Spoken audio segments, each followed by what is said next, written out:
Jesús realizó obras como el perdón de los pecados que lo revelaron como Dios Salvador. Algunos judíos no le reconocían como Dios hecho hombre. Veían en él a un hombre que se hace Dios. ¿Pero por qué murió Jesús crucificado? Para esto debemos analizar el proceso de Jesús, aquellas divisiones entre las autoridades judías respecto a Jesús. Quédate conmigo, bienvenido a tu canal Vive tu Fe.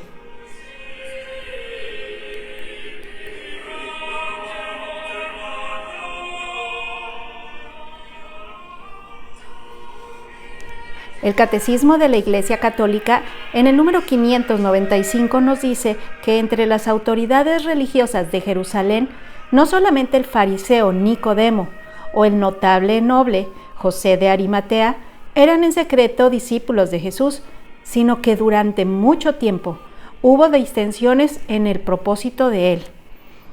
Hasta el punto en que la misma víspera de su pasión, San Juan pudo decir que entre ellos, un gran número creyó en él, aunque de una manera muy imperfecta. Juan 12:42. Eso no tiene nada de extraño si se considera que al día siguiente de Pentecostés, multitud de sacerdotes iban aceptando la fe. Nos lo dice así Hechos 6:7. Y que algunos de la secta de los fariseos habían abrazado también la fe. Hechos 15:5. Hasta el punto en que Santiago puede decir a San Pablo que miles y miles de judíos han abrazado la fe y todos son celosos partidarios de la ley. Hechos 21:20.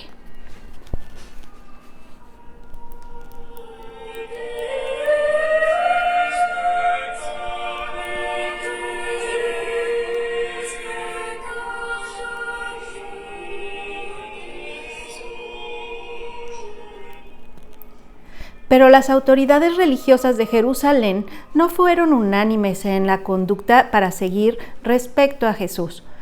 Por ejemplo, los fariseos amenazaron de excomunión a los que le siguieran, a los que temían que todos creerían en él, y vendrían los romanos y destruirían nuestro lugar santo y nuestra nación. Juan 11:48. El sumo sacerdote Caifás les propuso profetizando: es mejor que muera uno solo por el pueblo y no que perezca toda la nación. Juan 11:50. En el Sanedrín se declaró a Jesús reo de muerte como blasfemo, pero habiendo perdido el derecho a condenar a muerte a nadie, entregó a Jesús a los romanos acusándole de revuelta política, lo que pondría en paralelo con Barrabás, acusado de sedición, en Lucas 23:19. Son también las amenazas políticas a las que los sumos sacerdotes ejercen sobre Pilatos. ¿Para qué? Para que éste condene a muerte a Jesús.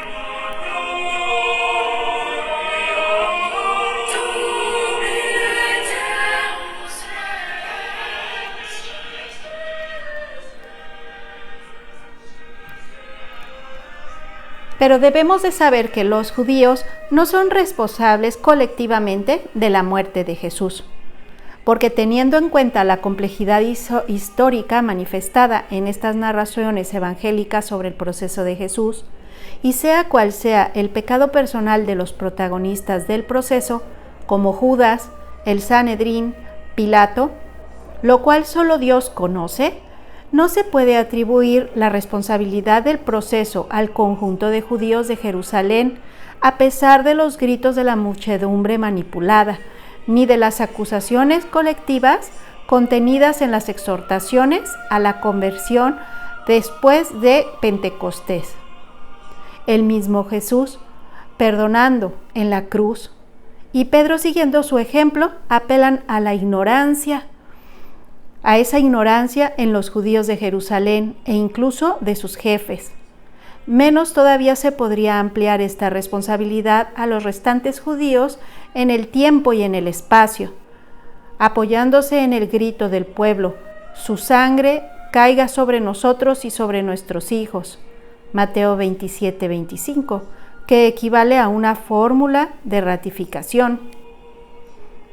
Tanto es así que la Iglesia ha declarado en el Concilio Vaticano II: lo que se perpetró en la Pasión no puede ser imputado indistintamente a todos los judíos que vivan entonces ni a los judíos de hoy. No se ha de señalar a los judíos como reprobados por Dios, malditos o como tal cosa que se dedujera en la Sagrada Escritura.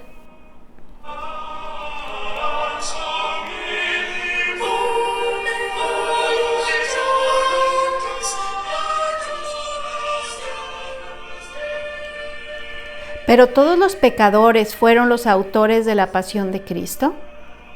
La Iglesia, en el magisterio de su fe y en el testimonio de sus santos, no ha olvidado jamás que los pecadores mismos fueron los autores y como los instrumentos de todas las penas que soportó el Divino Redentor. Teniendo en cuenta que nuestros pecados alcanzan a Cristo mismo, la Iglesia no duda en imputar a los cristianos la responsabilidad más grave en el suplicio de Jesús.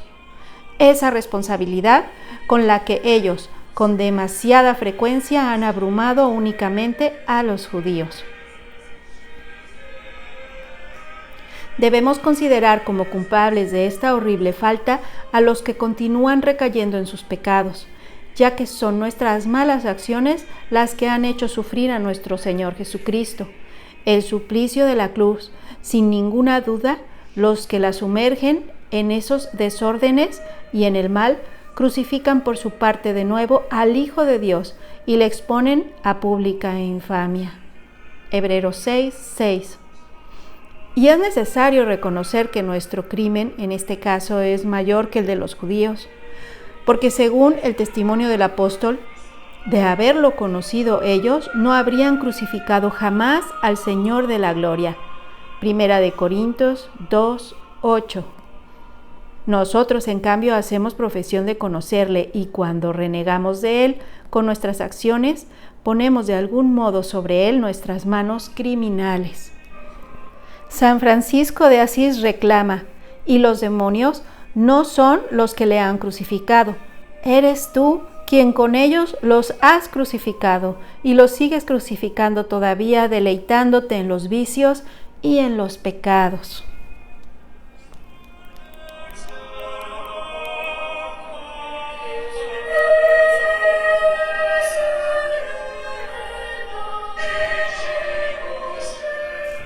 Pero ¿cómo podemos comprender esa muerte redentora de Cristo en el designio divino de la salvación? Jesús es entregado según ese preciso designio de Dios.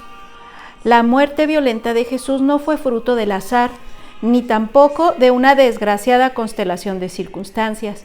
Pertenece al misterio del designio de Dios, como explica San Pedro a los judíos en Jerusalén, ya en su primer discurso de Pentecostés. Fue entregado según el determinado designio y previo conocimiento de Dios. Hechos 2:23. En este lenguaje bíblico no significa que los que han entregado a Jesús fuesen solamente ejecutores pasivos de un drama escrito de antemano por Dios. Porque para Dios todos los momentos del tiempo están presentes en su actualidad. Por tanto, establece un designio eterno de predestinación, incluyendo en él la respuesta libre de cada hombre a su gracia. Si verdaderamente se han reunido en esta ciudad contra tu santo siervo Jesús, que tú has ungido, Herodes, Poncio Pilato, con las naciones gentiles y los pueblos de Israel, de tal suerte que en ellos han cumplido todo lo que en tu poder y tu sabiduría habías predestinado. Dios ha permitido los actos nacidos de su ceguera para realizar su designio de salvación. Muerto por nuestros pecados según las Escrituras, este designio divino de salvación a través de la muerte del siervo justo había sido anunciada antes en la Escritura como un misterio de redención universal, es decir, el rescate que libera a los hombres de la esclavitud del pecado. San Pablo profesa en una confesión de fe que asegura haber recibido que Cristo ha muerto por nuestros pecados según las Escrituras, que la muerte redentora de Jesús cumple en particular la profecía del siervo doliente. Jesús mismo presentó el sentido de su vida y de su muerte a la luz del siervo doliente. Después de su resurrección, dio esta interpretación de las Escrituras a los discípulos de Emaús y luego a los propios apóstoles.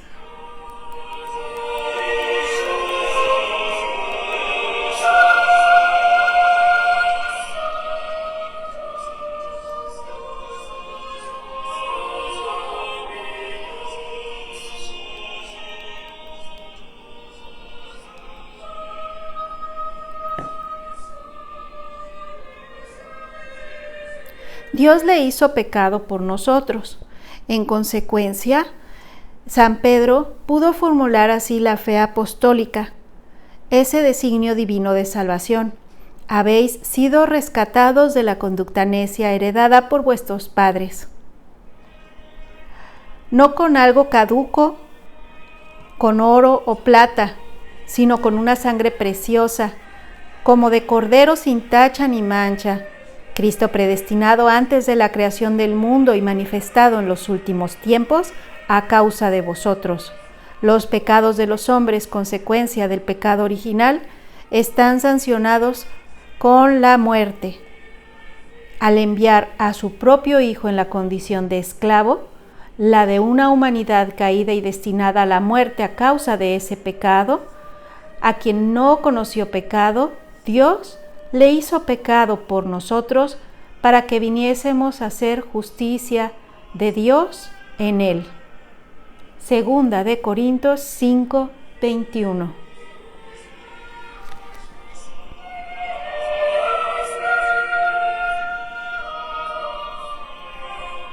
Jesús no conoció la reprobación como si él mismo hubiese pecado, pero en el amor redentor que le unía siempre al Padre nos asumió desde el alejamiento con relación a Dios por nuestro pecado hasta el punto de poder decir en nuestro nombre en la cruz: Dios mío, ¿por qué me has abandonado? Al haberle hecho así, solidario con nosotros pecadores, Dios no perdonó ni a su propio Hijo, antes bien le entregó por todos nosotros. Romanos 8:32. Para que fuéramos reconocidos, reconciliados con Dios por la muerte de su Hijo. Por eso, conocemos ahora bien que Dios tiene la iniciativa del amor redentor universal.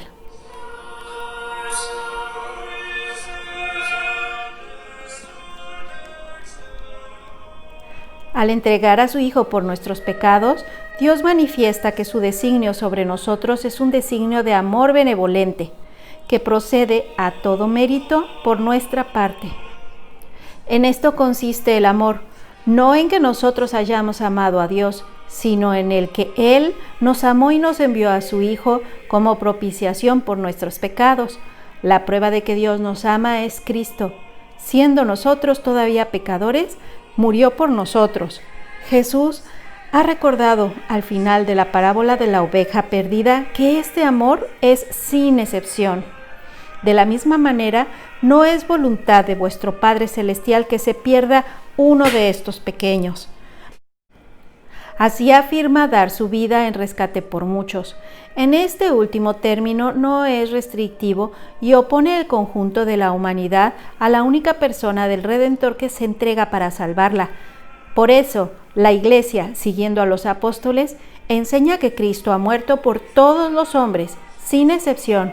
No hay, ni hubo, ni habrá hombre alguno por quien no haya padecido Cristo.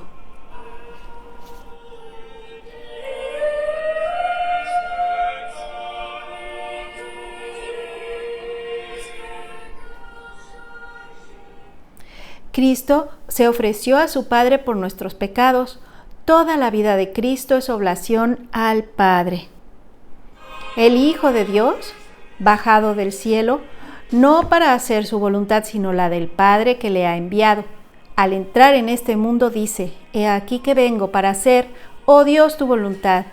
En virtud de esta voluntad somos santificados, merced de esta oblación, de una vez para siempre, del cuerpo de Jesucristo. Desde el primer instante de su encarnación, el Hijo acepta el designio divino de salvación en su misión redentora. Por eso Jesús dice: mi alimento es hacer la voluntad del que me ha enviado y llevar a cabo su obra. El sacrificio de Jesús por los pecados del mundo entero es una expresión de su comunión con el amor del Padre. El Padre me ama porque yo doy mi vida. El mundo ha de saber que amo al Padre y que obro según el Padre me ha ordenado. Juan 14, 31.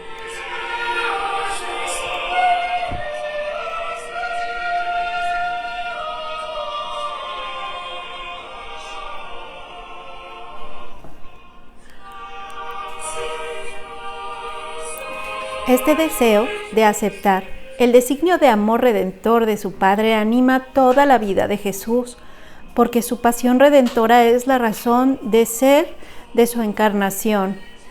Padre, líbrame de esta hora, pero si ha llegado esta hora para esto, el cáliz que se me ha dado es del Padre, ¿no lo voy a beber?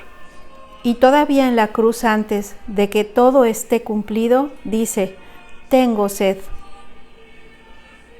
Jesucristo es el Cordero que quita el pecado del mundo. Juan Bautista, después de haber aceptado bautizarle en compañía de los pecadores, vio y señaló a Jesús como el Cordero de Dios que quita los pecados del mundo. Manifestó así que Jesús es a la vez siervo doliente y que se deja llevar en el silencio al matadero. Carga con el pecado de las multitudes, y el Cordero Pascual, que es Él, es símbolo de esa redención de Israel cuando celebró la primera Pascua. Toda la vida de Cristo expresa su misión: servir y dar su vida en rescate por muchos. Jesús, al aceptar en su corazón humano el amor del Padre hacia los hombres, los amó hasta el extremo. Por eso Jesús acepta libremente ese amor redentor del Padre.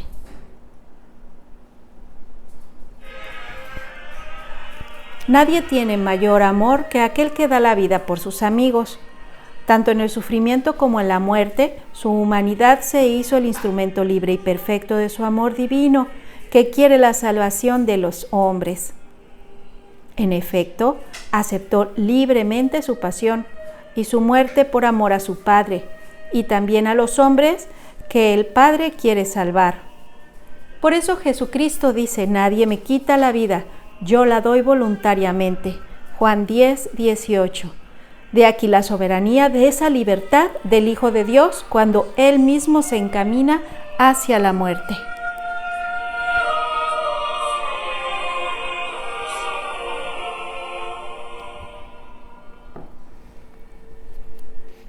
Jesús anticipó en la cena la ofrenda libre de su vida.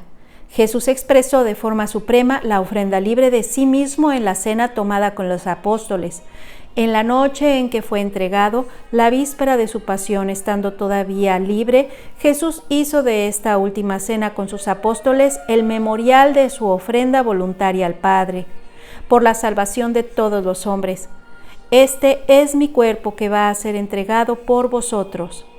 Esta es mi sangre, sangre de la alianza que va a ser derramada por muchos para remisión de los pecados. La Eucaristía instituyó en ese momento y será el memorial de su sacrificio. Jesús incluye a los apóstoles en su propia ofrenda y les manda perpetuarla. Así Jesús instituye a sus apóstoles sacerdotes de la nueva alianza. Por ellos me consagro a mí mismo, para que ellos sean también consagrados en la verdad. Juan 17, 19. Ese cáliz de la nueva alianza que Jesús anticipó en la cena al ofrecerse a sí mismo, lo acepta a continuación en manos del Padre en su agonía en el Getsemaní.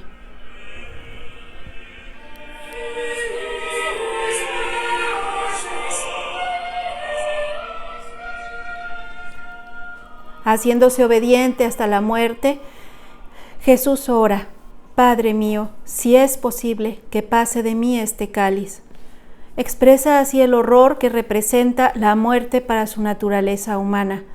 Esta, en efecto, como la nuestra, será destinada a la vida eterna. Además, a diferencia de la nuestra, está perfectamente exenta de pecado, que es la causa de muerte, pero sobre todo está asumida por la persona divina del príncipe de la vida, del que vive, viventis, assumpta.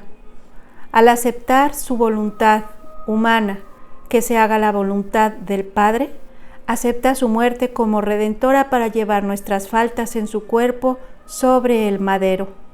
Primera de Pedro 2:24.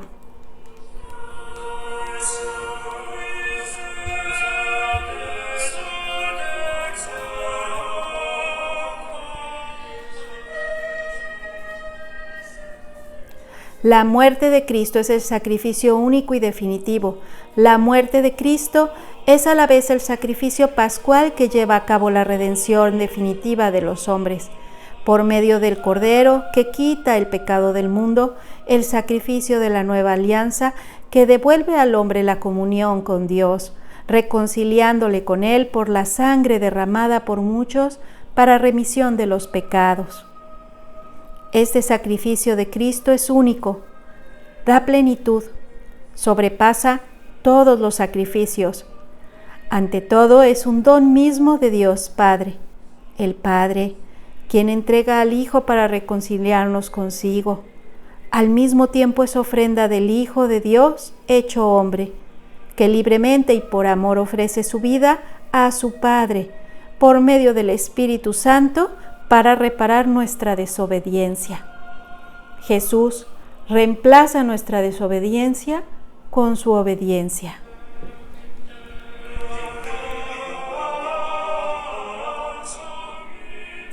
Como por la desobediencia de un solo hombre todos fueron constituidos pecadores, así también por la obediencia de uno solo todos serán constituidos justos. Por su obediencia hasta la muerte, Jesús llevó a cabo la sustitución del siervo doliente que se dio a sí mismo en expiación cuando llevó el pecado de muchos, a quienes justificará y cuyas culpas soportará. Jesús repara por nuestras faltas y satisface al Padre por nuestros pecados. En la cruz, Jesús consuma su sacrificio. El amor hasta el extremo es el que confiere su valor de redención y de reparación, de expiación y satisfacción al sacrificio de Cristo. Nos ha conocido y amado a todos en la ofrenda de su vida. Todos, por tanto, murieron. Ningún hombre, aunque fuese el más santo, estaba en condiciones de tomar sobre sí los pecados de todos los hombres. Tampoco estaba en condición de ofrecerse en sacrificio por todos. La existencia de Cristo en la persona divina del Hijo, que al mismo tiempo sobrepasa y abraza a todas las personas humanas, le constituye cabeza de toda la humanidad, hace posible su sacrificio redentor por todos. Por su santísima pasión en el madero de la cruz, nos mereció la justificación. Así enseña el Concilio de Trento, subrayando el carácter único del sacrificio de Cristo como causa de nuestra salvación eterna. Y la Iglesia venera la cruz cantando: Salve, oh cruz, esperanza única. Ahora, hemos de entender cómo es nuestra participación en ese sacrificio de la cruz. La cruz es el único sacrificio de Cristo, único mediador entre Dios y los hombres. Pero porque su persona divina encarnada se ha unido en cierto modo a todo hombre. Él ofrece a todos la posibilidad de que la forma por Dios solo conocida se asocien a este misterio pascual. La llama de los discípulos a tomar su cruz, a seguirle, porque Él sufrió por nosotros dejándonos ejemplos para que sigamos así sus huellas. Él quiere en efecto asociar su sacrificio redentor a aquellos mismos que son sus primeros beneficiarios.